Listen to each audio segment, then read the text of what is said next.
You are the founder of Results, Yes. and that was in 1980. Yes. And this organization is working globally now? Yes, yes. So can you give us an idea about the scope of this organization, like how many people they're trying to help? Yeah, there are chapters in US, Britain, Japan, Australia, Canada, even some emerging from Africa now. But the Results works on lobbying, on things like the Global Fund to fight AIDS, tuberculosis, and malaria, which has really saved millions of lives, even in the last decade. And if you go back 25 years, UNICEF estimates that 25 million children have been saved from the child survival revolution.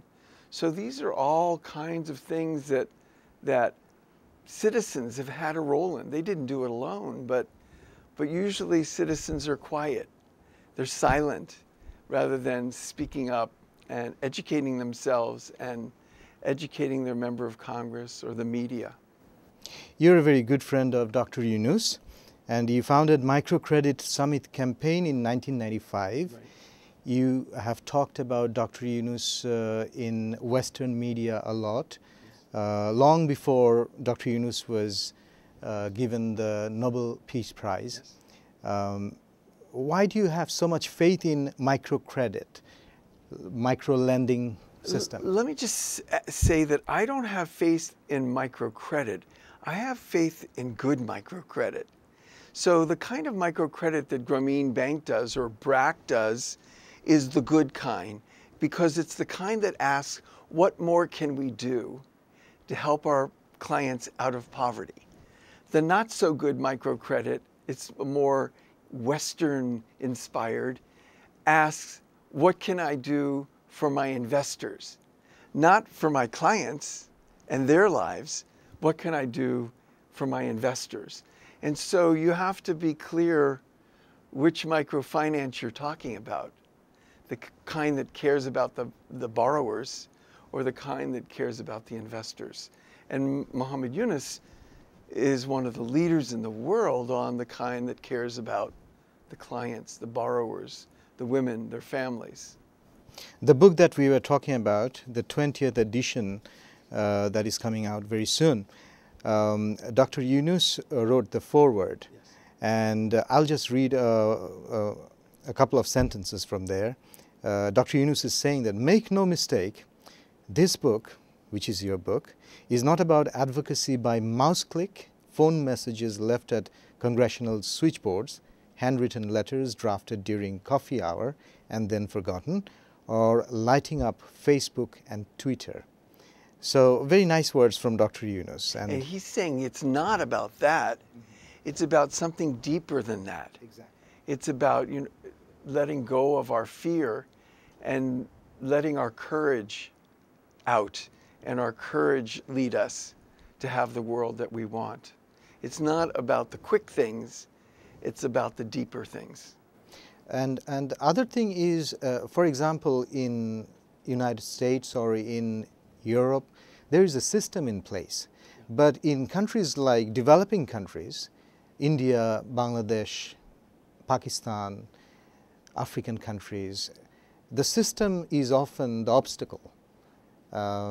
Does this book talk about those obstacles, how to overcome? Well, it's more about how to get organized, how to get empowered.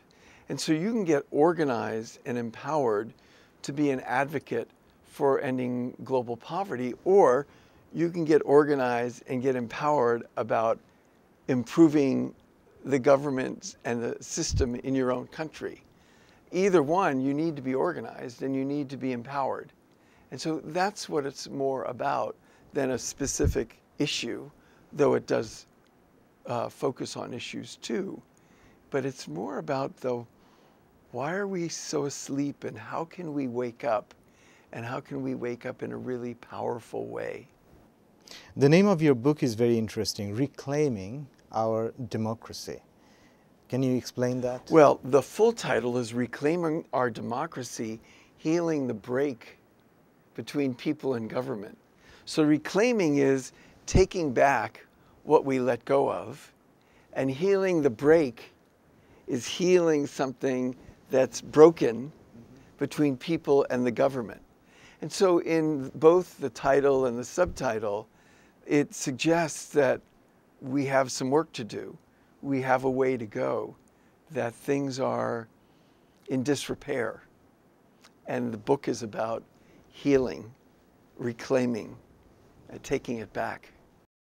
You were born in the 40s, Yes. mid-40s or? Yes, Mid-40s. Yeah. So you did see Martin Luther King Jr., the great leader, the civil rights leader. So this is the 50th anniversary of his great speech, I Have a Dream. When you were growing up in the 50s and 60s, what do you remember about the social discrimination, the racial discrimination? When I was growing up, we used to go into a bus station near my home to change buses or do shopping. And in the bus station, there was one water fountain for white and one water fountain for colored. This is when I was a kid growing up. And so when I went to university in Tallahassee, Florida, I remember there was one African-American student in the music school, which is where I started, and he wasn't allowed to play in the symphony. I mean, there's all kinds of crazy things that you wouldn't believe today.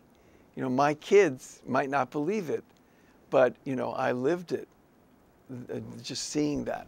And there were eating places and restaurants where blacks or colored people were not allowed in? Not in, or in the back of the bus, or whatever it was. Yeah, that was all where I was. Certainly in the Florida was in the South when I was growing up. Now it's a bit more northern in a way.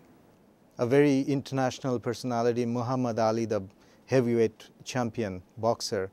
I remember when he won the gold in Olympic and came back and not allowed in a restaurant. Yes. Just because of his color. Yes. He just got rid of the gold medal, threw it in Hudson River, right? Mm-hmm. I'm not sure, but I know he was very vocal. To what extent President Barack Obama, the first African-American president, to what extent do you think the dream of Dr. King has come true? Well, the answer I would say is partial. The economic portion, the fairness, the haves and the have-not portion is unrealized. That's the piece that hasn't come true. I think it would be unfair to say there's been no progress, but to say everything's finished, that's not even close. So there's lots of work to do, and people can make a difference. You have been to Bangladesh several times. Yes. What's your experience like? Well, my experience in particular is in the villages. I mean, my first visit to Bangladesh, there were 45 of us, and we broke into 23 groups of 2, and we went all around the country in 1990. That was my first visit. And it was mostly living at Grameen Bank branches, and then every day going to 2 different center meetings and going to interview one of the clients. This is 23 years ago, and it was nothing short of inspiring, really, to see the moving away from poverty that was going on, to see the empowerment, really.